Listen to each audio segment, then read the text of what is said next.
Hello, everyone. Welcome. Thank you so much for joining us. My name is Stephanie Cristello. I am the Director of Programming here at EXPO Chicago, the International Exposition for Contemporary and Modern Art. Today it is my pleasure to welcome you to Dialogues presented in partnership with the School of the Art Institute of Chicago. On each of your seats, you would have received a publication entitled The Scene, which is Chicago's International Journal of Contemporary and Modern Art, which I have the pleasure of being the editor-in-chief for as well. Dialogues is a year-round program of provocative artistic discourse, panel discussions, and symposia with leading artists and curators on the current issues that engage them. Today's panel will be entitled The Underground Railroad Imaginary and feature MacArthur Fellow and artist represented by two dealers at the fair, Stephen Daiter and Rena Bransten Gallery, Dawoud Bey, on his series entitled Night Coming Tenderly Black, which was on view as part of Front International, the Cleveland Triennial for Contemporary Art. Installed within St. John's Episcopal Church, a stop on the Underground Railroad in the 19th century, Bey's recent series of photographs evokes the imagined experience of escaped slaves moving northward towards Cleveland through the surrounding area to Lake Erie before boarding boats bound for Canada and eventually freedom.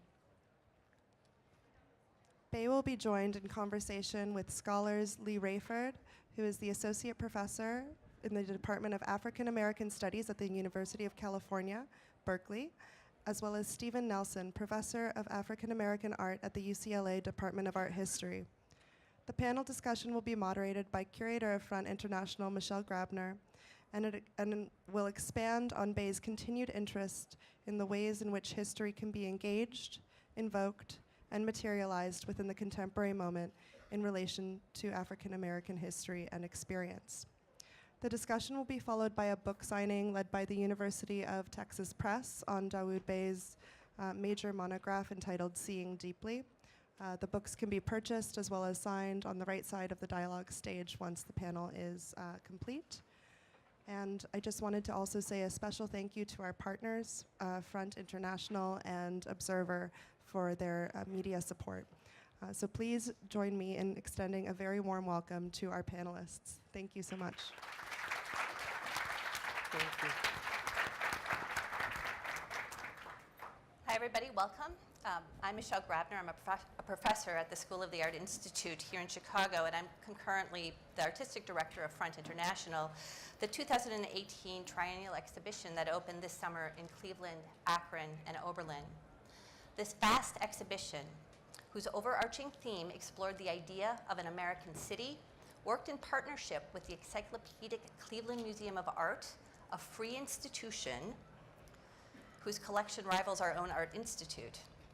Front also hosted exhibitions and commissions at the Akron Art Museum, the Allen Memorial Art Museum in Oberlin, the Museum of Contemporary Art Cleveland, the Cleveland Clinic, the 40-year-old not-for-profit Spaces, the Cleveland Art Institute, Case Western Reserve University, the Federal Reserve, the Cleveland Public Library, and more. Yet, one very special site, St. John's Episcopal Church on Cleveland's west side, was the site of Dawoud Bey's Front's commission titled Night Coming Tenderly Black. And for those of you who didn't get a chance to see Dawoud's work in situ at St. John's in Cleveland, the photographs will be exhibited at the Art Institute in January 2019, coming very soon, and you can also see them here. We'll talk about that. It gives me great pleasure to be here today to publicly discuss this extraordinary body of work, a body of work that pulls the past into the present, that celebrates courage while exposing painful truths, a series that addresses place, personhood, and the transitional qualities of twilight. Chicago embraces Dawoud as an exceptional cultural treasure, and rightfully so. Born in New York, Dawoud Bey earned an MFA from Yale University School of Art and is currently professor of art and a former distinguished college artist at Columbia College here in Chicago. He has been honored with numerous fellowships over the course of his long career, including a recent MacArthur Genius Award Fellowship, as well as a United States Artist Fellowship, a John Simon Guggenheim Memorial Fellowship, and a fellowship from the National Endowment for the Arts, among others. Dawoud began his career as an artist in 1975 with a series of photographs titled Harlem, USA. Those photographs were later exhibited in his first one-person exhibition at the Studio Museum in Harlem in 1979. His works have since been exhibited as such institutions at the Addis Gallery of American Art, the Art Institute of Chicago, the Brooklyn Museum, the Detroit Institute of Arts, the Fogg Art Museum at Harvard University, the High Museum of Art in Atlanta, the Museum of Modern Art New York, and San Francisco Museum of Modern Art, and the National Gallery, among other institutions worldwide. I am proud to say I included a selection of his work, his Birmingham series, in the 2014 Whitney Biennial. In addition, I also included Dawoud's 2008 photographic portrait of then-Senator Barack Obama, which graced the entrance of the Breuer Building's fourth floor galleries. A 40-year retrospective monograph of his work, Dawoud Bey, Seeing Deeply, was published this month by the University of Texas Press. And at 3 o'clock, you will know there's a book launch and signing here. Also here with us today, Leigh Raiford, welcome, an associate professor of African American Studies at the University of California, Berkeley, where she teaches and researches race, justice, and visuality. She is also a contributor to Dawoud's monograph. In addition, Leigh is the author of Imprisoned in a Luminous Glare, Photography and the African American Freedom Struggle, published by the University of North Carolina Press in 2011. She is co-author of Migrating the Black Body, Visual Culture and the African Diaspora, published by the University of Washington Press in 2017, and co-editor of The Civil Rights Movement in American Memory, published by the University of Georgia Press in 2006. Raiford's work has appeared in numerous academic journals, including American Quarterly, Small Axe, and the Journal of Contemporary African Art. Her writing can also be found in Art Forum, Aperture, Ms. Magazine, and Al Jazeera English Online. And also with us today is Stephen Nelson, Director of the African Studies Center and Professor of African and African American Art History at the University of California, Los Angeles. He is currently the Andrew W. Mellon Professor at the National Gallery of Art's Center for Advanced Study in the Visual Arts. In addition to his award-winning book, From Cameroon to Paris, Masquerade Architecture in and Out of Africa, he has published widely on the arts, architecture, and the urbanism of Africa and its diasporas and queer studies. He is currently completing 2 books titled On the Underground Railroad and Structural Adjustment, Mapping, Geography, and the Visual Cultures of Blackness. Thank you, Dawoud, Leigh, and Stephen, for being with us today. As Front's curator, I've spent the last several months analyzing and speaking to Night Coming Tenderly Black, specifically in my essays and interviews published in Front's 2-volume catalog. So today I would like to expand on my awareness and listen closely to Dawoud's evolving understanding of this project, but also make plenty of room for observations and interpretations from Leigh and Stephen. So to start, Dawoud, would you walk us through how you researched and developed this project? And importantly, what have you discovered not only in the making, but also the 3 months that the exhibition has been up, in space, in situ, in the nave of the church? Okay, well, to begin the discussion of this project requires contextualizing it within the context of an earlier project that began, I guess what you could say, is my deep dive into history. And that was the Birmingham project that I completed in 2012 and was exhibited for the first time at the Birmingham Museum of Art. And that work commemorated the 6 young people who were killed on September 15, 1963 in Birmingham, Alabama. The 4 girls who were killed in the dynamiting of the church, and 4 African-American boys, two African-American boys who were killed in the aftermath of that violence that began that morning.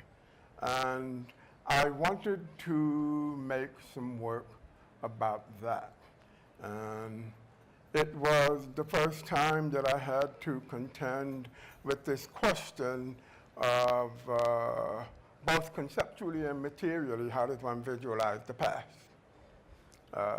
in a way that's resonant, in a way that doesn't depend on the tropes of a certain kind of documentary photography. And even at that, I don't know what that might have been. So it was the first time I had to come to terms with giving some kind of resonant conceptual and material form to that particular piece of African American history. And without going too deep into a discussion about that project, ultimately what I decided to do as a way of making the past visible and resonant in the contemporary moment was to make photographs of young African Americans in Birmingham who were the exact same ages as those 6 young people who were killed, to give them less of a mythic presence and more of a palpable, tangible presence. To answer the question of what does an 11-year-old black girl look like? What does a 14-year-old black girl look like? 13-year-old black boy and 16-year-old black boy. Because, you know, history as we come to know it takes on a mythic shape that kind of blocks out some of the very real physical and material specificity of history. So I wanted to make work about those 6 young people. And so I began by making portraits of the young people, which still left the work feeling for me conceptually incomplete.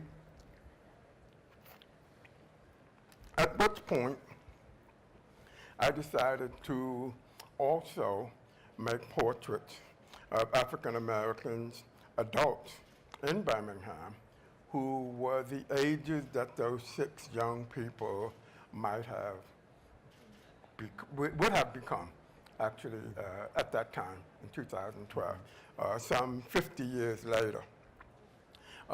Which takes on, of course, the question of how does one address the notion of time in the inherently still photograph, the inherently still and mute photographic object. And by pairing these photographs of an 11-year-old African-American girl with a 61-year-old African-American woman, 13-year-old boy, 63-year-old African-American man, and so on, I was able to, in fact, visualize in a very resonant way the passage of time, the 50 years, the lives that those 6 young people never got to live. And in that way, I was able to engage and visualize the past through the conceptual and material lens of the present. And so that sets the frame for the Underground Railroad work. And when I was invited to participate in front, I knew that I wanted to continue that idea of interrogating some specific piece of African American history in the contemporary moment in the context of Cleveland, Ohio. And my research pretty quickly led me to the place of the Underground Railroad in Cleveland history. So that became the historic and the narrative anchor for the work. I had visited Cleveland previously and knew about St. John's Episcopal Church, which had been known at that time as Station Hope. And Station Hope in Cleveland was the final, what they called Underground Railroad Station, where fugitive slaves took refuge before making the final 1 mile passage from the church to Lake Erie and on to Canada. So that work, for me, again raised the question of how does one, through the photographic object, engage and visualize and make resonant that particular piece of history. A history that has fugitive black bodies moving through the Ohio landscape as they move towards freedom. Largely, though not exclusively, under cover of darkness. So as I began thinking and doing research, I began by locating specific places that were, in fact, underground-related sites in Cleveland. And as it turns out, there were very few in Cleveland, which then led me to look to Hudson, Ohio, which was part of the movement through the landscape from Hudson to Cleveland and then to Lake Erie. As it turns out, a lot more of the physical and material culture of that history is still present in Hudson, Ohio, in a way that it isn't in Cleveland. It's, which is the difference between the country and the city, the rate at which things get built over in the city as opposed to out in the country of Hudson. And so I began thinking about, you know, what might the photographs be that I would make? And the idea of the darkness of the landscape in relation to the black subjects moving through that landscape. When I think about that in relation to the photographic object, it immediately brought to mind the photographs of Roy de Carava. And they are photographs that have a very rich, dark tonality and materiality that envelopes the black subject who come out of that darkness. They're both inside it and they come out of it in Roy de Carava's photographs. And so this idea of the darkness of the print, the blackness of the photographic print, the blackness of the space that these fugitive black bodies were moving through, and the photographic object kind of put me in an intentional conversation with Roy de Carava's work. And his photographs are very formative to my own thinking and my own work very early on. And then also thinking about what that darkness, what that blackness means, what blackness infers. You know, the fact that this was a space of liberation that these fugitive slaves were moving through. It was both the intimidating space of blackness, but also the liberating space of cover that they were moving through. And this question of the ways in which we can think about blackness and night and the black subject took me to Langston Hughes' poem, of which the last line is where I drew the title of this project, Night Coming Tenderly, Black. And the full line in the poem is Night Coming Tenderly, Black Like Me. This notion that that blackness can be a tender embrace, you know, and in this case, the tender embrace through which these fugitive black bodies were moving. So that became the material and the conceptual shape of the objects that I wanted to make. And also thinking about the work in terms of, you know, photographs always depend on a particular vantage point. like where do you stand when you make the photograph? And what did that positionality imply? And what I wanted it to imply was the place of the black body moving through this landscape. I wanted to make the photograph from a sense of what might it have looked like, what might it have felt like for those black bodies to be moving through that landscape.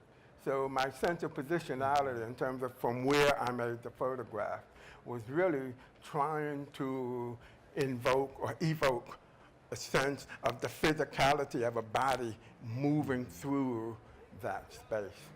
So that dictated the shape of the work. And then there is the site of St. John's Episcopal Church. I was invited to participate in front and invited to show the work in St. John's Episcopal Church. Yes. And you know, my first response, because it's the first time that I had to deal with site specificity in relation to the work. You know, I tell people I'm a white box artist who makes work about non-white box things. Yeah, as a way of reinventing what the white box might be, or what one might encounter coming to the white box. And I think I used those exact No, words. that's exactly. Initially, Dawoud got back to me and said, well, let's look at the transformer station, which is an extension of the museum. That's where you were thinking that this work would go. Yeah, the transform to bring this to a place where this might not be expected, which is one way of thinking about, you know, transgressing, subverting, or otherwise bringing something into the white box space. And for the most part, that's the space that my work has occupied for the last several decades. So I visited the church, an extraordinary site. You can feel the weight of history in the church. It hasn't been renovated, it hasn't been gussied up, it hasn't been painted over and renovated. It still has all of the material aspects of its history, as well as the aura of its history, when you realize that the fugitive black bodies, these slaves moving toward their freedom that I'm making work about, had actually moved through the space of that church. So it's a sacred space in more ways than one. Sacred because it's a church, but sacred too because the spirit of those slaves seeking their freedom had actually occupied that space. And I tried to imagine how the work might exist in that space. And it took several discussions with the fabricator to figure it out, because ultimately I wanted them to be a landscape of photograph through which one would move in the space of the church, beginning with Hudson, Ohio, and then as you move towards the front of the church, you were literally moving towards, directionally, Lake Erie. So I wanted the position of the work and its installation in the space of the church to echo the actual experience. And we finally came up with a system, this parallel cable system, that allowed the photograph to not have to depend on yet another object for their support, which introduces another object, another possibly intrusive object into the installation of the work. And so once we had that, and I figured out, you know, how to place them in order to create this landscape in the church, in the pews, which one would have to sit down and have a very quiet, momentary experience of looking at these very dark landscape photographs within the context of this sacred space that had been very much a part of the history. So that's ultimately what the work became. It kind of collapsed, you know, the object and the space into one thing as an installation. Yeah, I would like to add one thing to that, which is important. So Dawoud is talking about the engineering, the hanging and suspension of these photographs, and you're going to see a kind of a quick stop motion photograph here.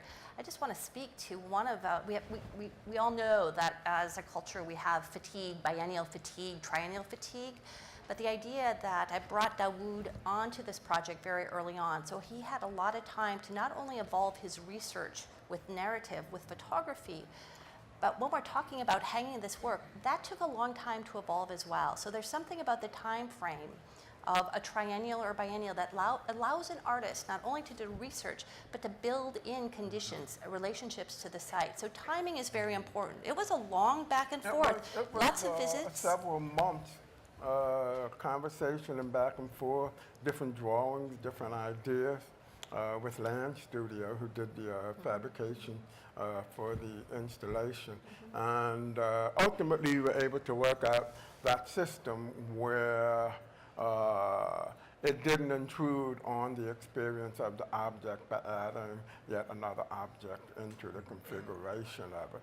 But that wasn't immediate. That came out of a very extended conversation. That's right. That's right. Let's Stephen and Leigh, let's talk a little bit about interpretation and the ethics of interpretation in relationship to histories, and in this case, history and fiction, right? Because Dawoud is creating and dealing with some sites that are not confirmed as underground. So maybe address that before we get into the interpretation, because I think that is something, Stephen, you've been dealing with, and you know, I really want to thank you for that, because I think it's really important as a critic and as an artist. So maybe that's a good way of entering into your observations. Okay. First of all, I want to thank you all for inviting me here, and thanks to Bianca Marks for all of her logistical work, which was extraordinary. But that question about the sites and seeing how Dawoud, you've dealt with the site and the question, because the one thing that we know, or one of many things that we know about the Underground Railroad, is that so many of the sites, wherever they are not confirmed, right? And we sort of presume that it's the case. And in my own work, there is a place I went in Memphis that I'm fairly sure was not a site, but it's presented as a site. And what one then has to deal with is what is the point of history insofar as how do we think about the merger of the fact and what might not be the fact. And as a historian, I went into this thinking, I have to go get it right, and I have to go sort of be the kind of bitchy queen who comes in and says, oh no, you're not right. This is wrong. This is wrong. But then you have to think about the sort of ways in which we remember, right? And the importance of the things. So a church, a house, a basement, a tunnel that may or may not have existed, right? And the power that has for us in the present. And so on the one hand, you want to know what's happening. On the other hand, and I think that Dawoud's project gets to this, is why does it still matter so much? Why does especially the Underground Railroad, which matters unbelievably powerfully still for not just black people, for everybody. And especially if you grew up east of the Mississippi, right? Everybody has a site in their hometown, everybody. Or they think they do. But I think that and I would love to ask you about this actually, this sort of negotiating, like de Carava did with Hughes in The Sweet Flypaper of Life, right? This sort of border between fact and fiction, because in that 1955 work, it was interpreted as fact, but it was a fictional account. So what do you it's interesting because I don't know if I clarified that in my brief opening remarks, but which is why I'm really glad you raised this question, because the telling of the history of the Underground Railroad is as much myth as it is fact. And if it's more anything than the other, it's probably more myth than fact. And I was acutely aware of that, so I did not set out to make a fact-based project. even though some of the locations that I photographed, like John Brown's tannery, that was where John Brown's tannery was. Wasn't that particular structure, but this is where it was. And then there's the landscape in proximity to the places. Because what's interesting about the Underground Railroad is that the movement of fugitive slaves through that space was never known. Right, exactly. It was actually hugely important that it not be known for the sake of them being able to make safe passage.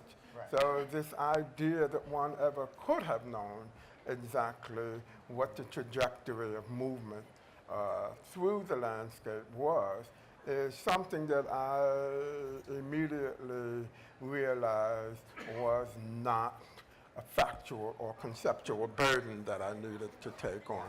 Because I do know other people who have done that kind of fact-based, deep research into location, and you end up at an empty parking lot behind CVS. Right. Because this is where it was. And I'm not interested in that as much as I'm interested in making something that evokes that, a reimagining of that landscape. But it's not completely random, because it is in proximity to some actual places, and it is in Hudson, and it is in Cleveland, and both of those places were part of the movement through the landscape towards freedom. But it's not fact-based. No, but that I just want to add, the way you installed the work, Dawoud, was fact-based. It's a movement to the north. It's a movement to the lake. It's a movement so it's about those energies that are true. Well, I think sorry. Yeah, no, jump in. I'm like very excited. And also I am very excited to be here, so thank you for having me as well. But I think that it's about a kind of like, how do you get to the true feeling of it, right? If you can't actually get to the actual history. And I think there's also something that one of the things that really strikes me about this series is the way in which, there's blackness, black people are defined as mythic, right? And the sense that somehow photography will always get us to the true, right? That we can know blackness. And I think that, what's fascinating is that, Dawoud, your work over 40 years has really given us a kind of generosity and presence of your subjects. And this series also gives us that generosity and presence of these very absent subjects, but the sense of how the landscape has, and the terrain of slavery, the terrain of white supremacy creates landscapes through which black people have to navigate and have to move. And and I think through that kind of, we were talking about which images are our favorites. And I think for me, one of the most powerful ones is, and I don't remember exactly the title or the subtitle, but it's all the sort of brambles crossing, and it's almost impenetrable, but it's full of sound, and that sense of protection and fear is all there in this kind of one landscape image. And I'm just sort of struck by this different kind of visual language that you've created with this project that is still very much hits all of the really important themes and questions, I think, of your work over the decades. Well, it's interesting because what things mean as one looks at them. In this case, the landscape has everything to do with the experiential eyes through which one sees the thing. And I was looking at everything within the landscape that I was photographing for this project through the eyes, trying to imagine what that might have meant to encounter this thick bramble with thorns as one is moving through the landscape at night. and you can't go around it. You have to, thinking how treacherous and horrific that particular encounter with the landscape was, and to have to move through that, and to know what happens when one has to go through a field with bushes that are thorns, and yet you have to keep moving, So all of the photographs are informed by the experience of what it might have meant to encounter that place at that particular moment through the eyes of the fugitive slaves who were moving through the landscape. Now, there's one thing that I will say, though, because there was a photograph that came up of me photographing on what looked like a field. Yeah. And that's actually a location very close. It's a bluff overhanging Lake Erie. And I had a very moving experience in that location. I just have to talk about it because it would be too conspicuous to not mention it. Because we're talking about the imagination, a reimagining, but some things are less reimagined than others, and there are ways of coming to that. But there was a particular site over this bluff overlooking Lake Erie, where for the first and only time in the making of the work, I had this experience as I was setting up the photograph. It was an experience, and I felt hundreds of people on either side of me watching me. And I wasn't seeking that. That wasn't the experience that I was trying to have for reasons for authenticity. So I could say I felt it. I wasn't looking for it. It happened inexplicably, which let me know that this was a site. This was an actual location, because for all of my conceptual thinking about the reimagining or what might have been, this felt like from those lingering presences that it was an actual site. So I do have to inject that into the conversation also. Not that we want to go off into a deeper exploration of memory, metaphysicality, or anything, but it kind of lingers, and it lingers in that church very much so too. Well, let's talk about that church, the space of the church a little bit, and how you hung those works in juxtaposition with the pews, right? So they're orientated as if you could sit in those pews and look at them. The fact is, because of glare, because of the darkness of the prints, you have to always be moving. There is no rest. You can't sit in front of them. Yes, that is right. Yeah, and I wanted it, as I described it, a landscape to which one has to move to experience all of those photographs as they were installed. And then to have to momentarily pause in that landscape of photograph, to more deeply consider this particular location. And it was also, for me, the idea of the relationship of the materiality of the object in relation to the narrative is something that I had to consider in this work in a much deeper way than I had before, because when you're trying to visualize the unseen, it kind of frees you of all the conventional notions of how to do that, because you're trying to make something that is an imagined experience, that is not necessarily the thing that's in front of you, and how to make the material conform to the thing that you're imagining is very much a very big part of the making of this work.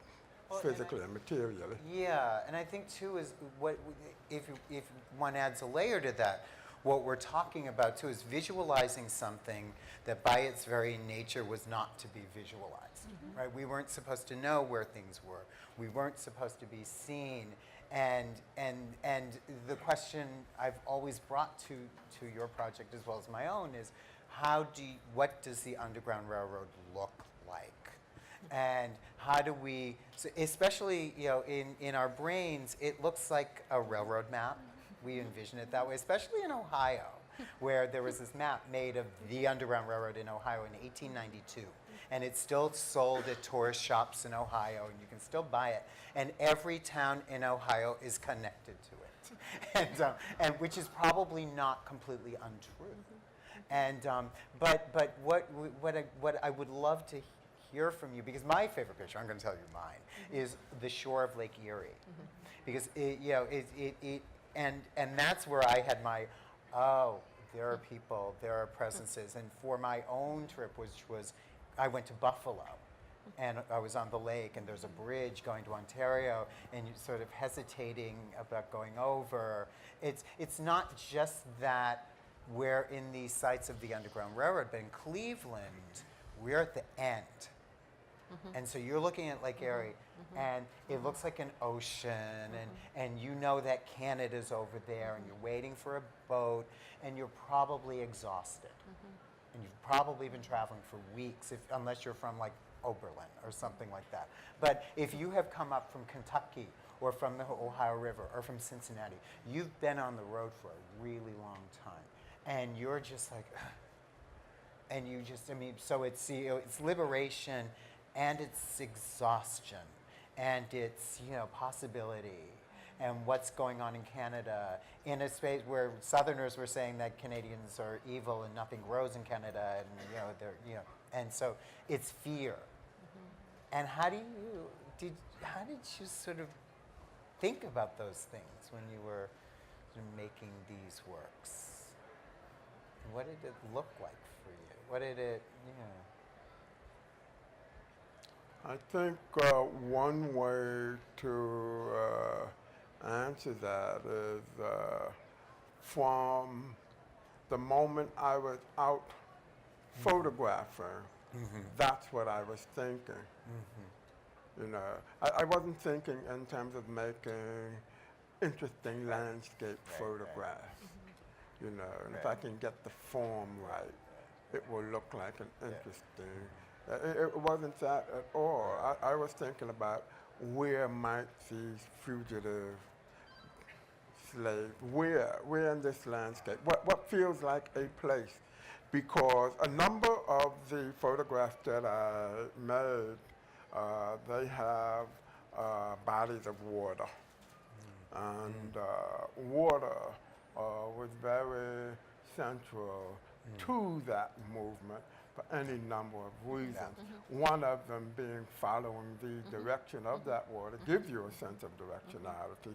And also, as you were making your escape, in order to cover your scent and your movement, you would go into the water and then go a ways in the water and then come out, so that your movements could not be directly traced or followed. They would lose your scent. They would lose track of you. Because if the water's here and you're walking here and you go in and you follow that 2 miles down, at that point they don't know if you went this way, if you went, where did you go?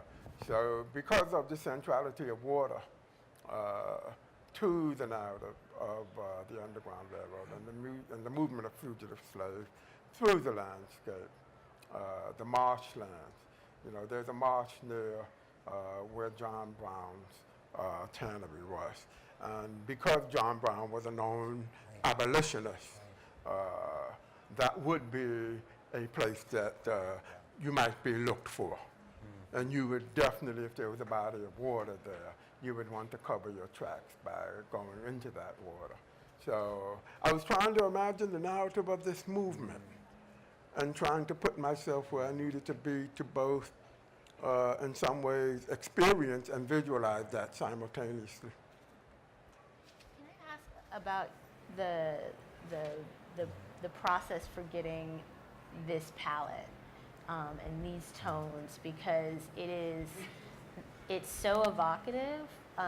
The blacks and the grays, they're, you know, there's a lot of depth. There's a lot of, you know, but it's such a unique it's a unique palette, and it's not. It's reminiscent of De Carava, but it's not his either. And so, how did you come to this particular kind of colorscape?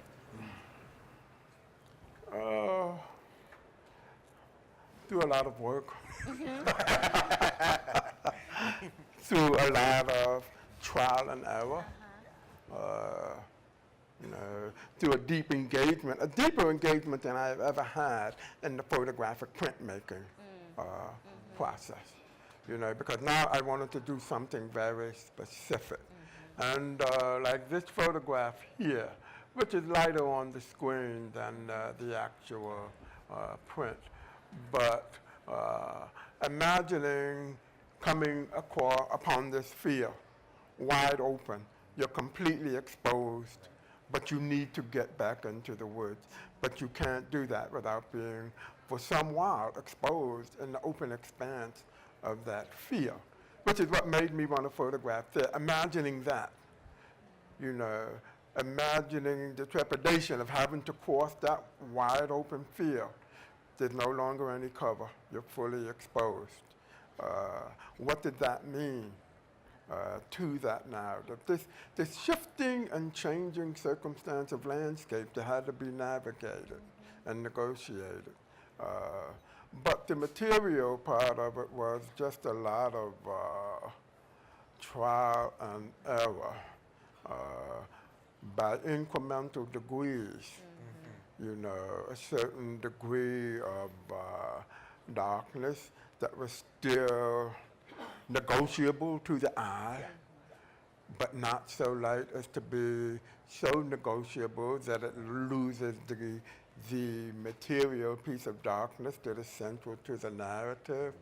And that's a variation of very slight degrees, 10% more, 10% less. It's very, it was a deeply engaging, intensive printmaking process, more so than any I've engaged in the past.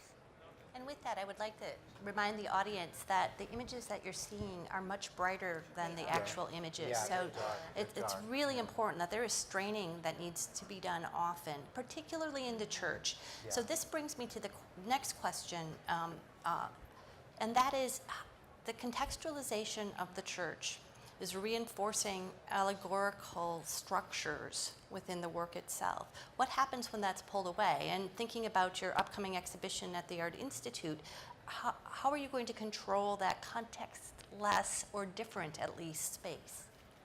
Well, it's interesting because I have 8 of the photographs from this here. project here at EXPO Chicago. And Rena Bransten Gallery and Stephen Daiter's gallery both. This is the first instance of the work being shown or living in the white box, space, which is a very, certainly from the aura of history and the physicality of the church, is a very different set of circumstances. One that ultimately brings you to a place where as much of that narrative as possible has to reside in the object. Yep. Yeah, because the context is not necessarily supporting it the way it is in the church, which is why I kept encouraging people to go see the installation in the church, because that work will never be experienced quite that way again, and which there's almost no separation between the object and its context. They're that tightly connected. At the Art Institute, I'm going to show them a larger group of them in January. And of course, because they were first shown in the church, I was kind of wondering, how is it possible to bring the church into the museum, you know, to to make the white box less white boxy, in the kind of ways in which the white box kind of serves as a not entirely neutral space, because museums are not neutral spaces after all, but I think that's a different panel. I think that's a different discussion. But what I'm going to do, I'm going to curate an exhibition of photographs from the Art Institute's collection that are going to be shown in the outside space. There's a gallery outside of the gallery that my works are going to be shown in. And I asked the head of the photography department, just thinking spatially, I asked him, what's going to be hanging out here when my work is hanging? Because that kind of sets up a certain experience between that work and my work. They hadn't made that decision yet. So I said, well, that's perfect, because I want to curate this space. I want to curate the space that is the space that will lead into my work. So I'm going to curate an exhibition for that space of African-American related photographs from the Art Institute's collection, maybe going back to some 19th century daguerreotypes up until, I'm not quite sure yet. I'm still in the midst of working that out. It'll certainly go as far as they have a lot of recently acquired material from the late 1960s, early 1970s. So work that in some way is related to the narrative of the African-American freedom impulse, this impulse towards freedom that the Underground Railroad is very much a part of. And then I have a performer from New York. Since no ink has dried on the paper yet, I won't mention any names, but who is going to both perform and curate a program of songs. And this is kind of the way that I can bring the church into the museum. Beginning with those songs that they call Negro spirituals, that were actually, they were highly coded songs that provided instructions to fugitive slaves, you know, steal away. I mean, there's a whole lexicon of those songs, right up into more contemporary freedom songs. So there will be that piece of sonic experience in relation to these photographs, as well as the exhibition that I'm going to be curating that will allow the photographs to exist in a richer, more dimensional context. And both, you know, the vocalizing and the exhibition will provide for a more dimensional conversation than just the work in a white box, as a way to activate, you know, to intentionally activate the space around the work. So that's how I'll be dealing with it in that exhibition. And I have curated a number of other exhibitions in museums and other contexts. And I did an exhibition at the Art Institute several years ago in which I curated a small selection of photographs, the things that I've been looking at the time that I made the photographs that were on display. So that is another piece of my practice, as much as making the photographs themselves, but different ways of engaging and activating the institutional space around my work. Yeah, and I just want to swing back to the church for one moment, because a remarkable thing happened, accidental but actually very profound, and it is an active church. It's an active Episcopal Church. And I was talking to the pastor, and she was saying how the work actually changed how they think about the form of prayer and gathering. And that's a remarkable thing. Wow. Art doesn't often do that. Wow. So I just have to say that, because that is one of the surprising, wonderful, beautiful results of this installation. Stephen, Leigh, any other questions that you want to ask Dawoud? Any other interpretations? Well, I guess I'm also just really, really struck by,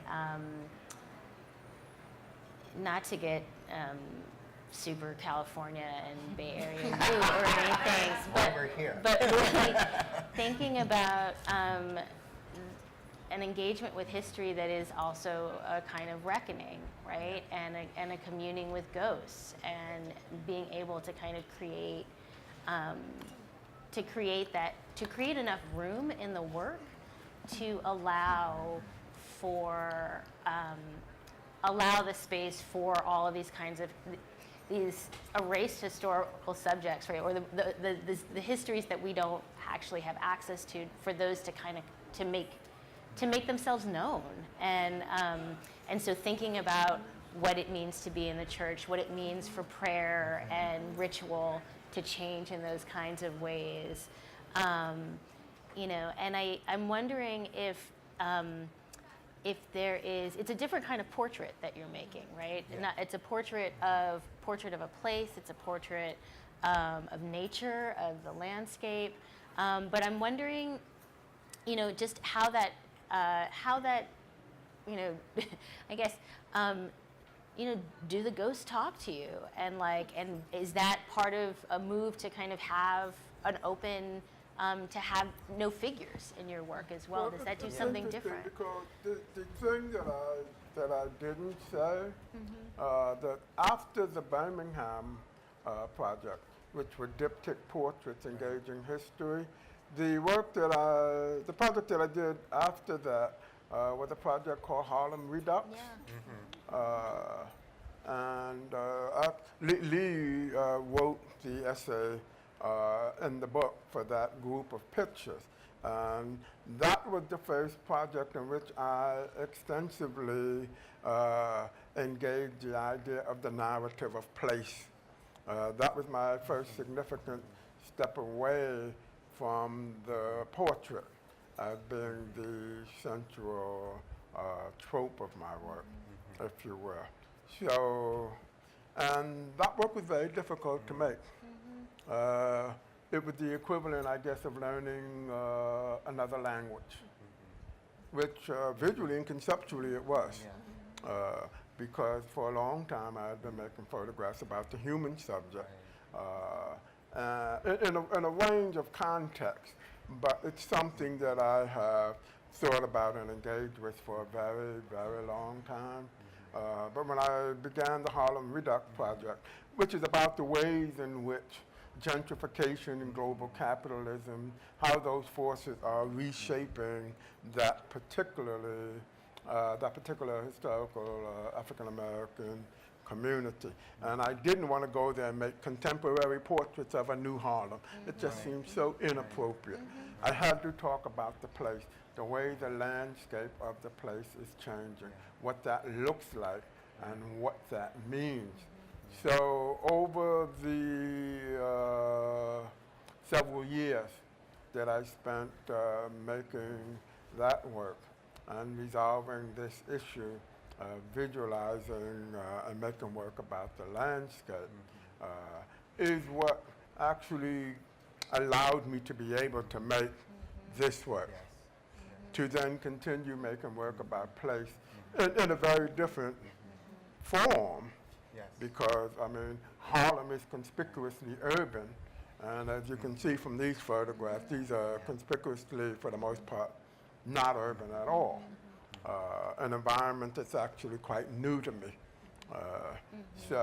But it was a combination of the conceptual framework of the Birmingham work and the language, the visual language of talking about place and the history and the narrative of place in the photographic objects that allowed me to make this Underground Railroad related work. Well, along with that, I was actually, as you were talking, thinking about the video that you did that at the National Gallery accompanies the Birmingham project. And this video basically traces the city of Birmingham. And what you said a couple weeks ago was that what you wanted to catch was the experience of a child looking out of the window of a car as one moves through this city. right? And when you were talking about Harlem and looking at these pictures and sort of thinking out loud, I thought of that sort of impulse. And so coming back to Leigh's question about ghosts speaking to you, was there a kind of, okay, I'm Californian too, channeling, like a kind of attempt to channel, right? What moving through, even in the church, right?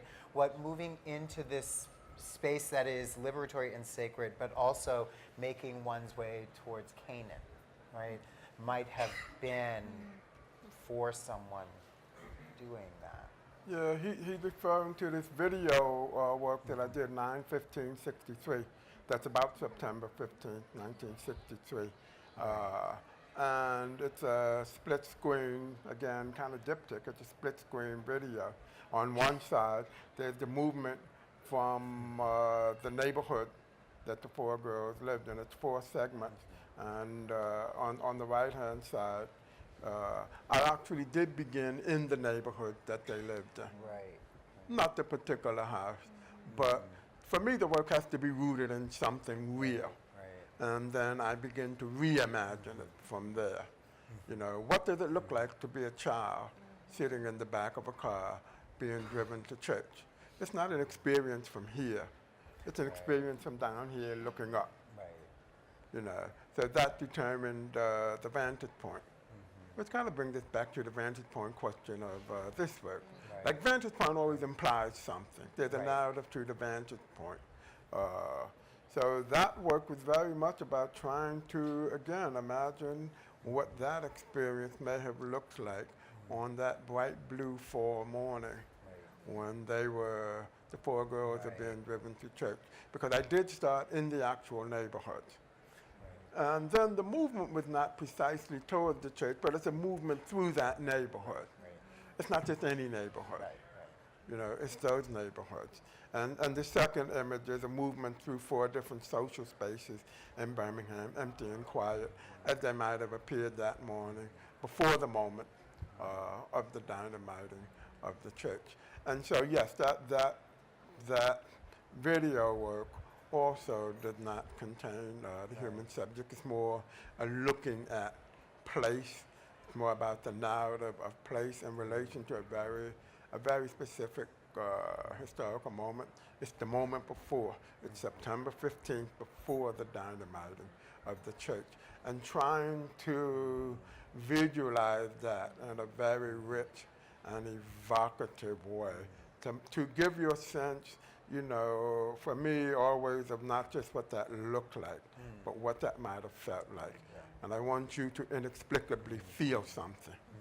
I don't want it to just come from the head. Right. I want it to come from the heart and the head combined in a kind of inextricable way that gives the work meaning in the world and for the viewer.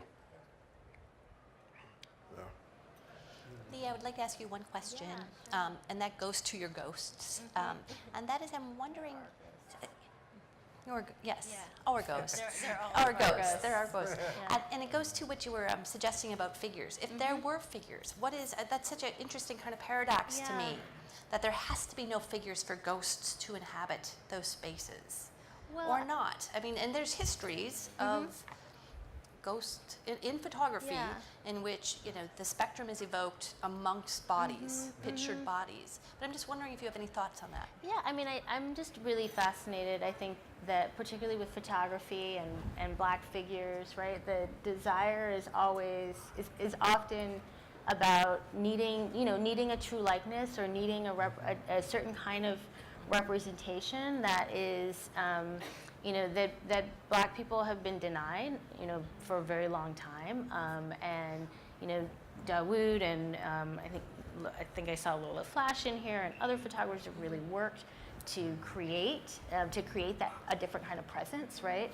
But also part of kind of representational strategies as well have been thinking about, because there's so much that we don't know, how do we tell those stories? How do we access different kind of, especially the histories of slavery, in a way also that doesn't reproduce terror, reproduce pain, right? Reproduce suffering, that gets at structures as opposed to sort of laying the burden of representation on Black figures, on Black people.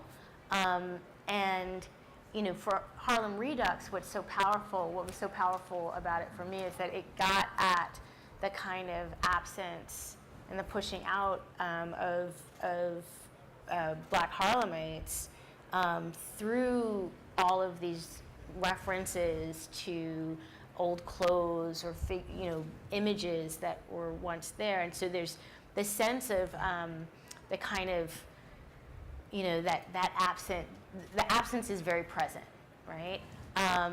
But I think what's different for me about this series is that there's a kind of this. I don't even know how else to put it, but it's sort of it's like from within the circle, right? That there's a kind of this loving gesture of viewpoint of where we actually are seeing from. And I think you said it so beautifully, Dawoud, in the beginning, the way that Blackness and darkness is what we, is both the unknown, and it's the right to opacity. It's also the safe space. And so what we can and cannot see is also, and that's true of ghosts too, right? It's like, what we can and cannot see, what we can and cannot know, and it's almost like they are being invited into the circle, or we're seeing from within that kind of conversation.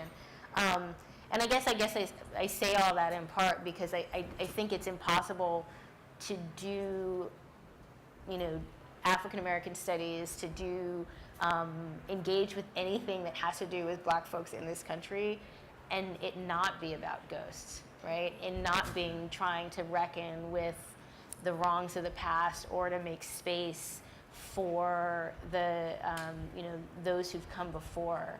And this series, I think really, because of the perspective, because of all the depth of, right? I mean, how many layers we're seeing and kind of like how many, like the dimensionality of it. There's so much that we, I just feel like there's more room, right, for all of us to kind of to take part. I don't know if that. Yeah, I feel very California right now. We're gonna burn some sage and all kinds of things. But I want to say, Leigh, you bring up a critical point too, and that is the inherent self-reflexivity within the photographs themselves, asking the question, how do we do that? What language do we use? And that is equally critical, and I thank you for that, because that is something new to me, to see that through that lens. And one of the things that I should say in response or in conversation with that has to do with the choice of material. Like these photographs are black and white. The Birmingham photographs are black and white. The Harlan Read Up work, which is a very contemporary set of circumstances, are made in color. They're large-scale color. It's in the now. Color is the material of the photographic presence. And when we think about the photographic past, the material of the photographic past is black and white. So these could have easily been made in color, but the choice of material is also very intentional in relation to the narrative. This use of black and white to kind of invoke or evoke the past through the photographic materials themselves, which is also it's a very important part of this work and the Birmingham work, to not give it too much of the materiality of the contemporary moment, but to use material that harkens back to the past. And yet everything there's so much life as well in these images, right? I mean, all of the foliage, the nature, right? And even the images that have houses, that have structures in them, there's vines growing up and around them, right? So this sense of a past, but that is truly really alive and in these kind of various stages of you know, of its cycle, of a life cycle. Yeah. And it bursts into the present. Yeah. Yeah. The land, Yeah. nature, the landscape Yeah. is very Yeah. much alive. It's a Yeah. living entity to which, Exactly. to yeah. which we Yeah. engage. Because you didn't, I mean, and Stephen actually made a really, really, really incredible observation about one of the prints yesterday. We're all looking at one of the prints of one of the houses, and Stephen says, well, you know, I love the satellite dish on one of the houses. And Leigh and I were like, oh yeah, oh yeah. But you didn't try to hide those things. So what you weren't trying to give us was the antebellum house as if it were still Yeah. antebellum. And I could have taken that off. You could easily have taken that out. Yeah, It's a yeah. contemporary grace note that we are in the contemporary Exactly. moment. Or electric wires, or you know, all of that stuff which could easily have come out. Yeah. To create this kind of liminal experience of being in the past and the present simultaneously. Exactly. And something has to allude to both. Which is so fascinating about the color in Harlan Redux, because it is so bright that it's almost, it actually, like Harlem actually it doesn't feel alive as much as it almost feels, it feels almost like electrocuted, right? Like almost, you know, like to the point of just unnatural, and you know, that brightness is so evocative. Thank you both, and Dawoud, thank you for such an extraordinary piece and your contribution to Front. It really is it's very meaningful, and it's really strong work, and we're looking forward to seeing it here in the text, but also at the Art Institute coming soon. Okay, well, no, thank you. Yeah. It's been wonderful Stephen, having Leigh, thank you. you two here whose work I admire so much. So it's a wonderful opportunity and moment for me to have you both here with all of your brilliance. Thank you. Thank you.